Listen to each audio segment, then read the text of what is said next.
ধানের শীষে ভোট দেওয়ার জন্য সবাই নেতাকর্মীরা চলে, কিন্তু ওনার নেতাকর্মী তো নাই। উনি কারে বললো? বিএনপির লোকজন বলার অধিকার রাখে না। এখন বিএনপিকে বলে ঝাঁপায় পড়ার জন্য, ঠিক আছে? ঝাঁপায় পড়ার অর্থটা হলো যেন পড়ে যায় সব সাগরে, বুঝছেন? শয়তানি করে এগুলো বলছে, ঠিক আছে? সে তো বলবে যে ধানের শীষে ভোট দেওয়ার জন্য ঝাঁপায় পড়েন, ঠিক আছে? আপনারা কি জানেন যে এই রামগঞ্জে ওনার কোনো একজন সদস্য আছে বিএনপি? কাজেই এই রামগঞ্জ বিএনপি অধ্যুষিত এলাকা, এখানে কোনো বিএলডিপি তো নাই।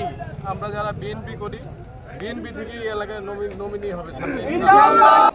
তারা যেন মানে আমাদের নেতাকর্মী সহকারে আমাদের সমর্থক রামগঞ্জবাসী কোনো ধরনের অপপ্রচারে কান দিবে না ইনশাল্লাহ।